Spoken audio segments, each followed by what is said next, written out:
Hola, ¿qué tal? Muy buen día. El día de hoy vamos a hablar sobre la optimización, todo lo que conlleva a ella, tanto los tipos de optimización como los costos que existen para poder procesar esta. Muy bien, empecemos diciendo que la optimización es una fase del proceso de compilación que después de haber pasado desde nuestro código fuente, nuestro análisis léxico, sintáctico, semántico, llegamos a un punto en el que se genera un código intermedio. Este código intermedio es generado precisamente para poder ser interpretado por la máquina, por una máquina abstracta. Bueno, pero este código intermedio todavía no es el código final, por así decirlo, no es el código, más importante a obtener en nuestro proceso de compilación. Sí es muy importante, pero no es el final, no es el definitivo.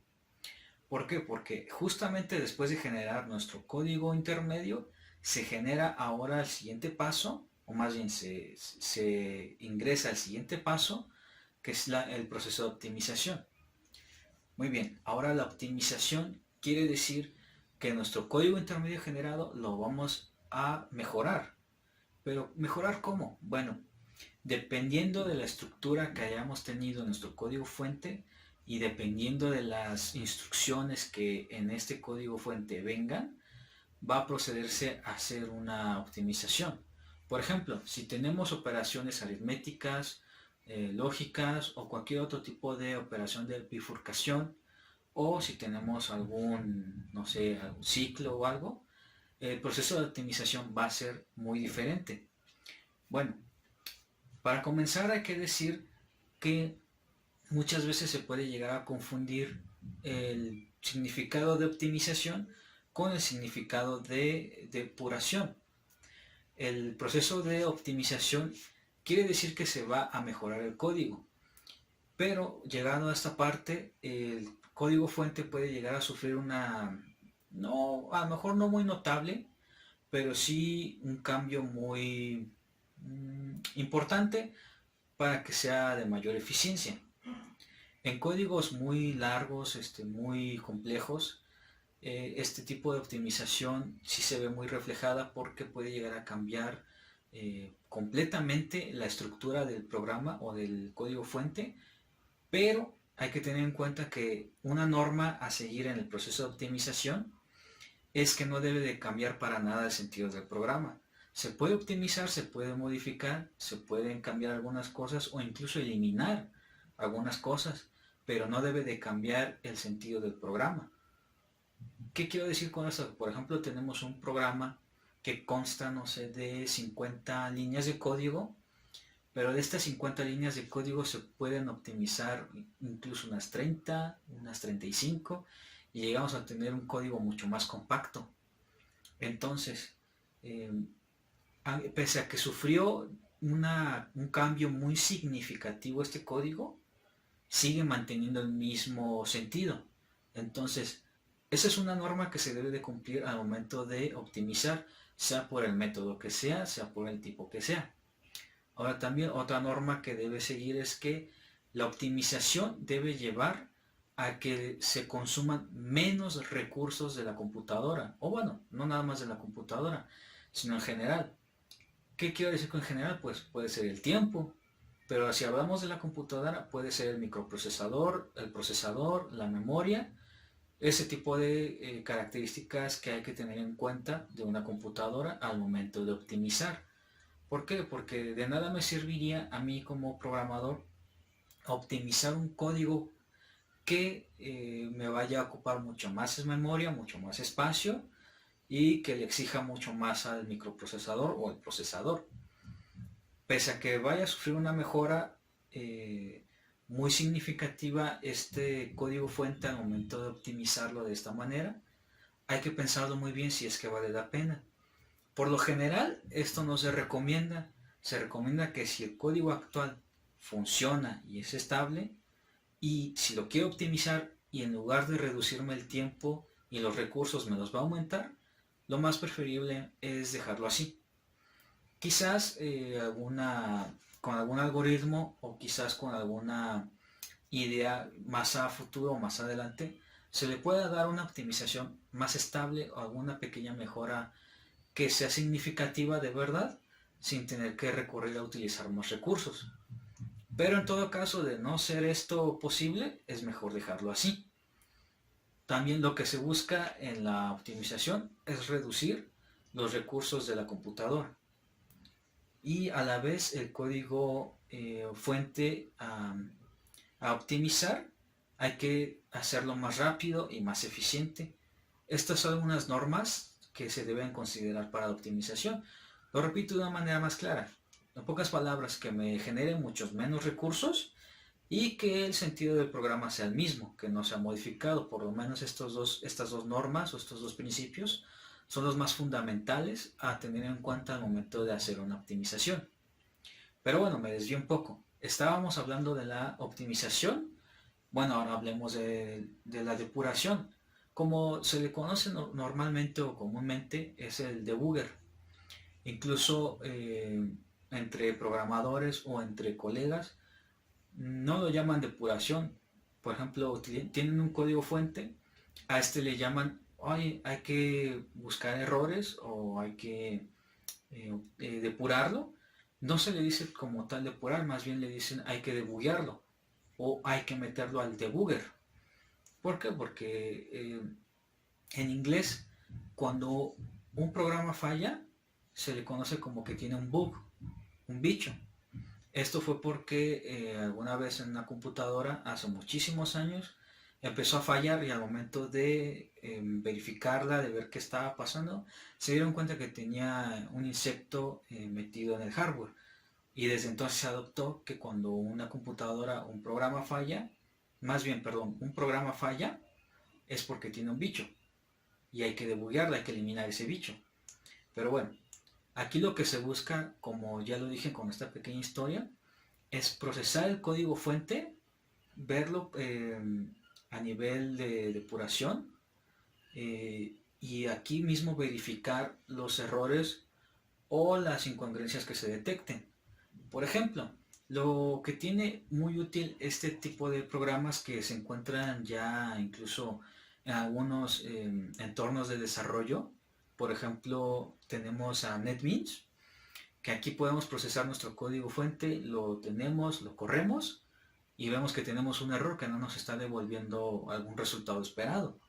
Por ejemplo, esto se puede utilizar, más bien se puede reflejar mejor en alguna operación con un ciclo, con un bucle, perdón, con un for.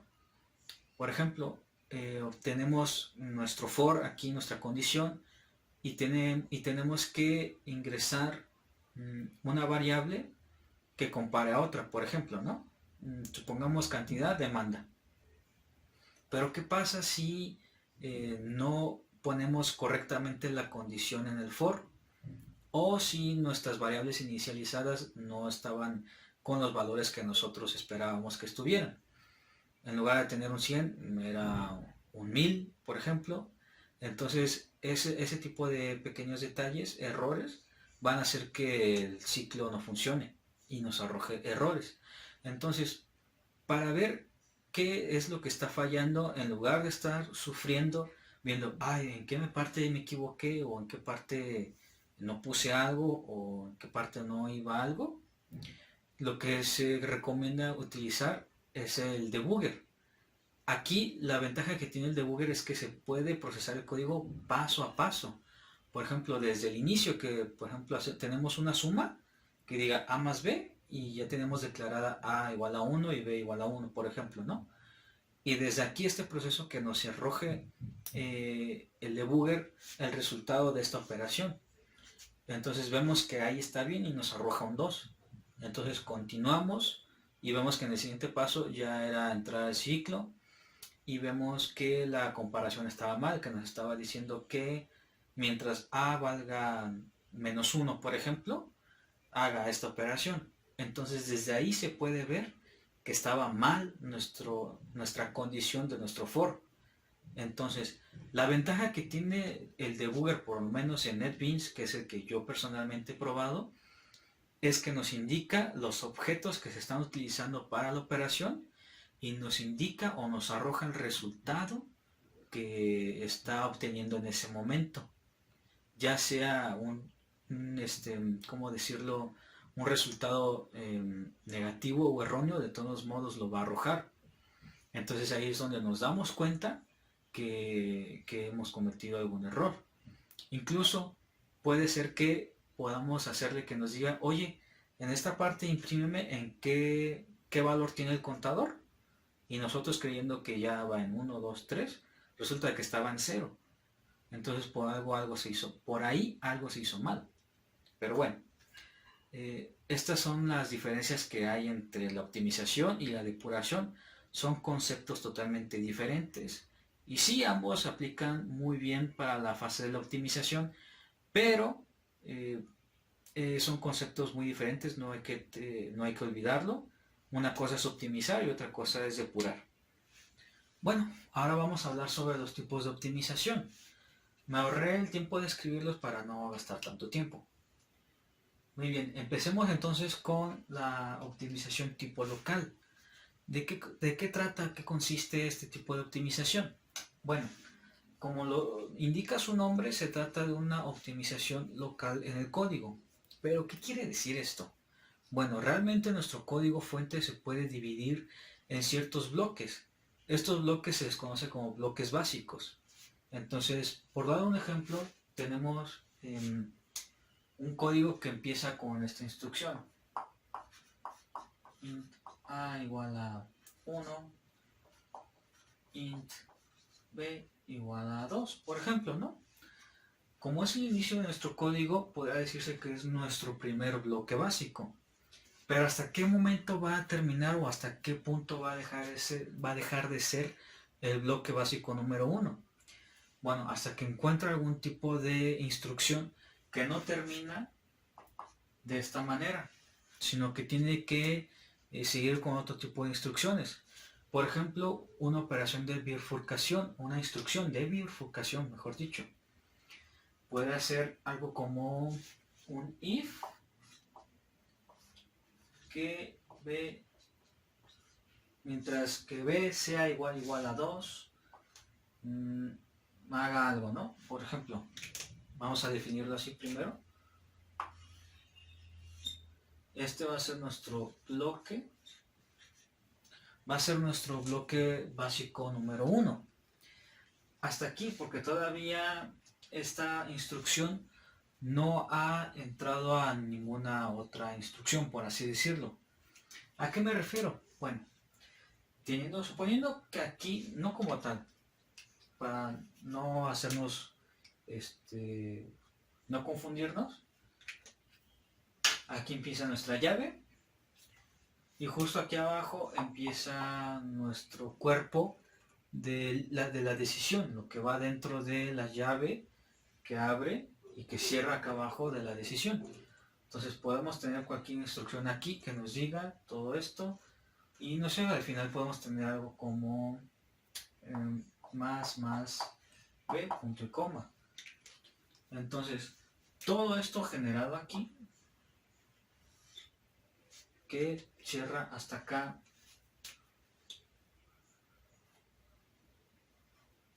Disculpen, la pantalla me estorba un poco. Tenemos esto. Y este va a ser nuestro bloque básico número 2. Muy bien, entonces de esta manera se pueden dividir los bloques básicos, o más bien se puede dividir el código fuente en bloques básicos. Suponiendo que aquí, vamos a hacerle así, aquí. Suponiendo que aquí empieza alguna otra instrucción, que empieza, no sé, digamos un while, y que diga, mientras a sea mayor que 5, por ejemplo,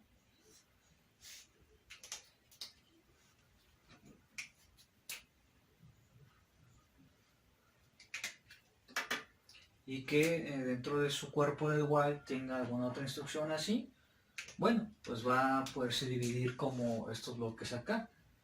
En este caso, este sería el bloque básico número 3.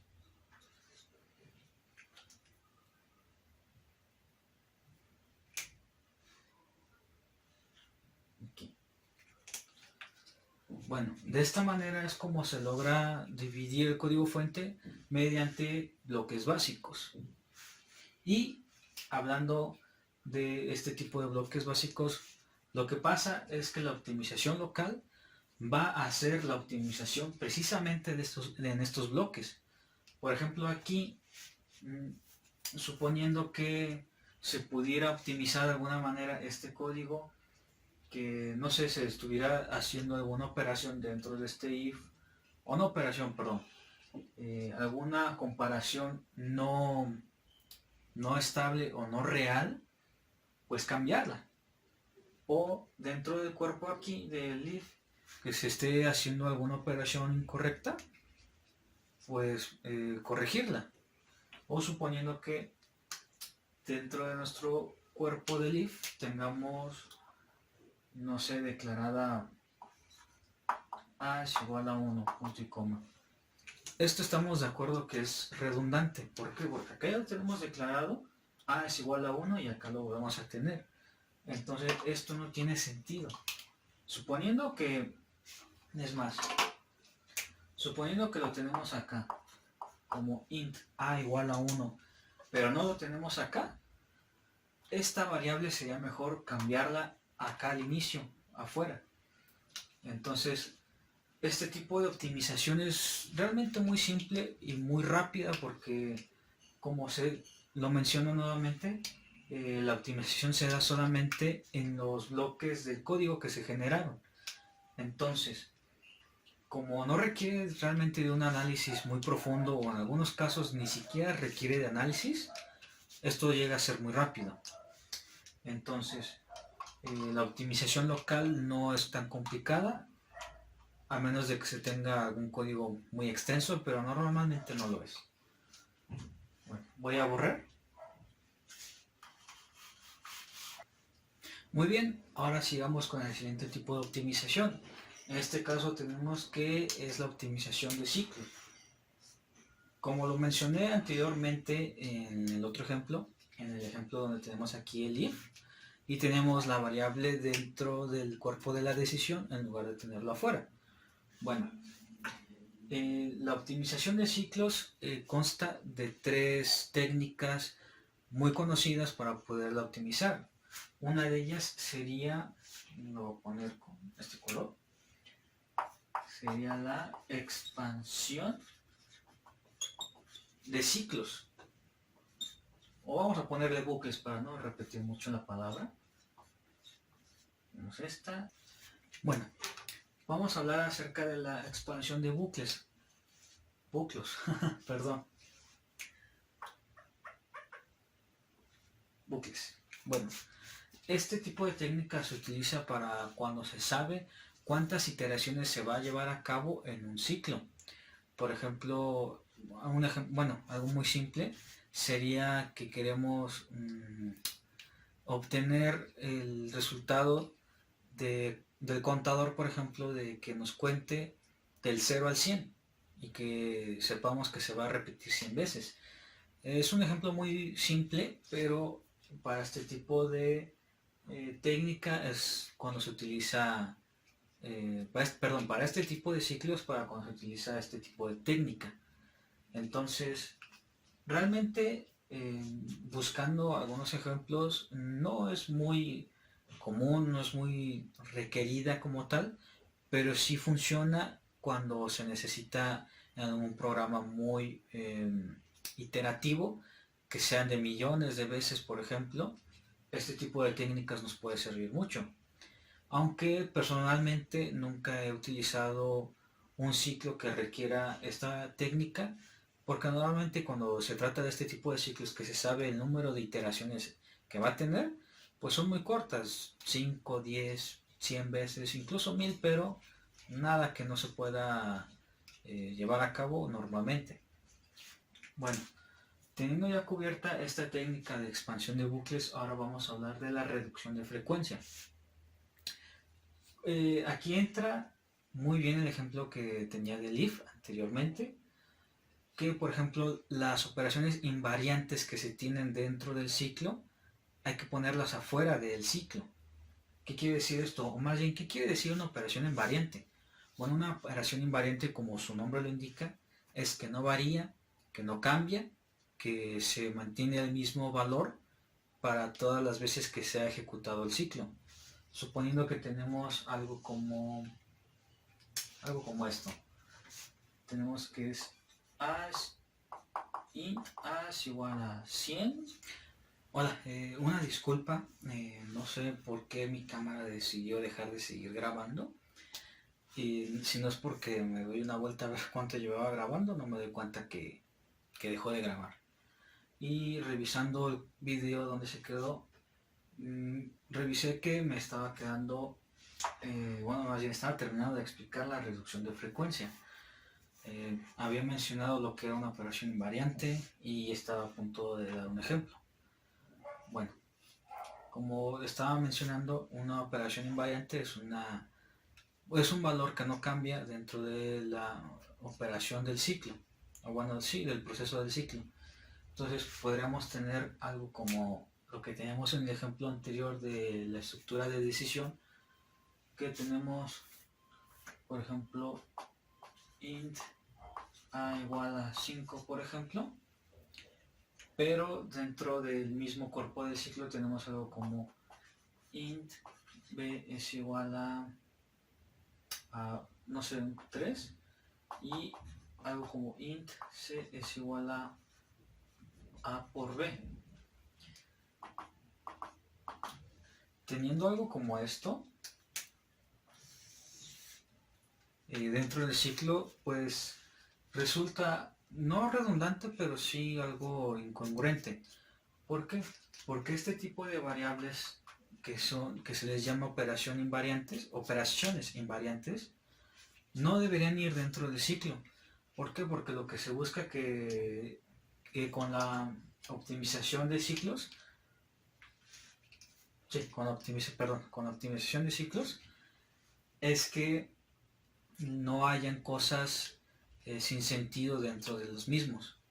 Por ejemplo, este tipo de declaraciones no deberían ir dentro del ciclo, entonces deberían ir afuera del ciclo. Normalmente se dice que se ponen delante del ciclo, pero lo que quiere decir esto es que realmente se ponen simplemente fuera del ciclo, nada más. Bueno, y tenemos ahora la eliminación de variables. Lo que trata de hacer esta técnica de eliminación de variables es, por ejemplo, tenemos algunas operaciones acá, tenemos 3, pero bueno, en este caso no se puede, digamos, optimizar porque no hay algo que lo amerite, pero podemos llegar a tener operaciones, no sé, 5, 6, 7, y algunas de ellas se puede llegar a sustituir o a eliminar alguna operación para simplemente ponerla en otra. Por ejemplo, hemos visto casos como estos y al final algunas se termina sustituyendo por t es igual a tal operación y simplemente se manda a llamar a t en la siguiente operación en lugar de mandar a llamar, por ejemplo, esta de aquí. Entonces de eso consta la eliminación de variables, que son variables innecesarias o que simplemente no nos sirven. Muy bien, ahora por último vamos a hablar sobre el tema de costos. En esto viene incluido el costo de ejecución, los criterios para determinar los costos y las herramientas para el flujo de datos. Muy bien, empecemos diciendo qué es un costo realmente. Bueno, erróneamente nos confundimos muy seguido y determinamos que costo se refiere a dinero o a personas, en este caso programadores, pero no, o bueno, dentro del 100% que esto engloba, un 5, un 10% se refiere a dinero y desarrolladores, programadores, y el otro 90-95% restante se refiere a otras cosas, por ejemplo, tiempo o a los componentes de una computadora, como los procesadores o microprocesadores. Bueno, como mencioné casi al principio del video, dependiendo de cada máquina que se tenga, se va a poder llevar a hacer una optimización, pero lo que se busca siempre es reducir la cantidad de recursos que se utilicen de una computadora. Muy bien, teniendo esto en cuenta, ahora hablemos de los costos de ejecución. Bueno, como acabo de mencionar, depende de qué se vaya a lograr o qué es lo que se esté buscando. Si una optimización va a llevarse a cabo y nos va a dejar una mejora significativa del código fuente, pero va a ser muy costosa tal optimización, es mejor no hacerla. Entonces, los costos de ejecución tienen que tomarse muy en serio y de verdad planteárselos correctamente. Porque, por ejemplo, vamos a hablar de algo que nos gusta a todos, los videojuegos.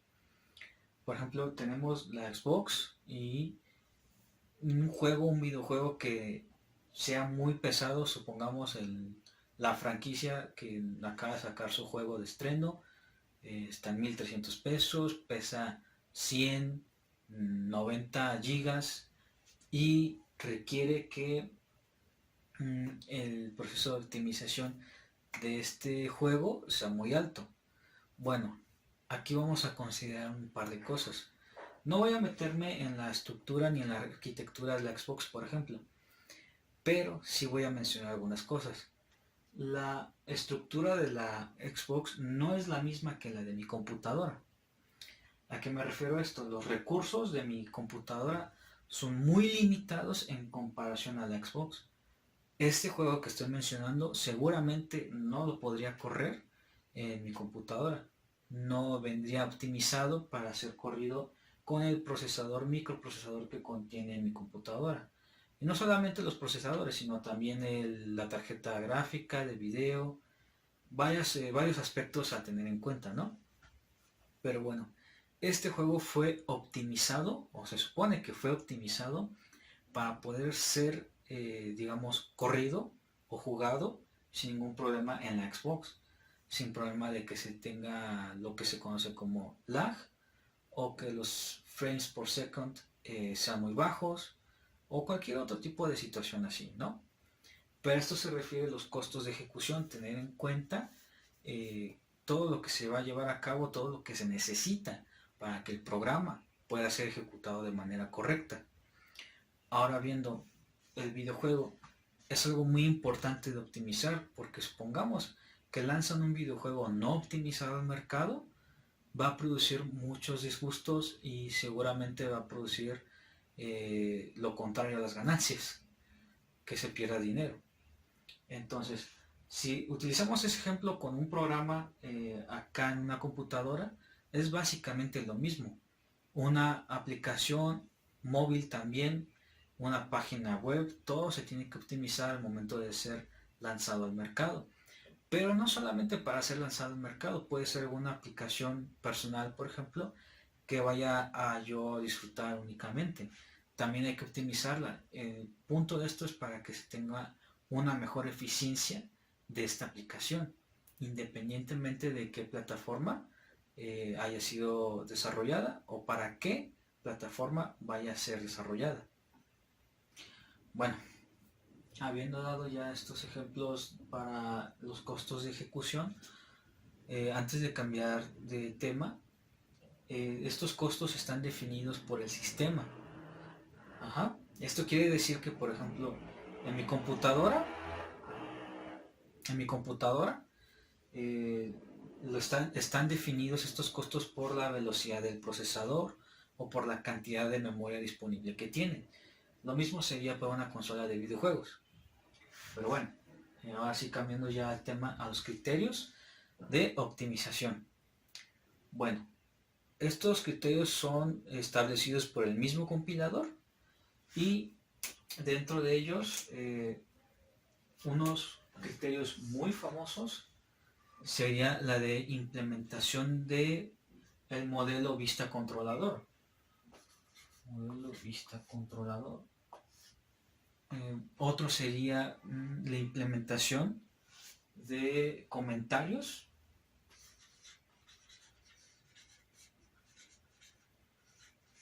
dentro del mismo código fuente. ¿Pero esto para qué? Bueno, esto lo hemos visto muy seguido, es Es algo muy común que hacen los desarrolladores, los programadores, que por ejemplo, bueno, incluso antes de mencionarlo, he tenido profesores que lo recomiendan al 100%, porque puedes estar haciendo tú un código, pero tú no sabes si tú vas a continuar optimizándolo, desarrollándolo o dándole mantenimiento. Puede ser que alguien más llegue a tu lugar y le toque modificar o darle mantenimiento a este código. Entonces lo más conveniente es hacer unos pequeños comentarios de lo que realiza cada parte del código. Entonces, este tipo de implementación como criterio para la optimización es muy útil, porque puede llegar a ser, porque me ha pasado, que estoy desarrollando un código y lo dejo de hacer por alguna razón y al día siguiente lo continúo, ya no recuerdo qué es lo que hacía alguna parte del código. Entonces, para la optimización, saber qué es lo que hace cada parte del código es muy importante para un análisis más profundo y más eficiente. Perdón. Dentro de estos criterios también viene que se tiene que tener un código muy estructurado.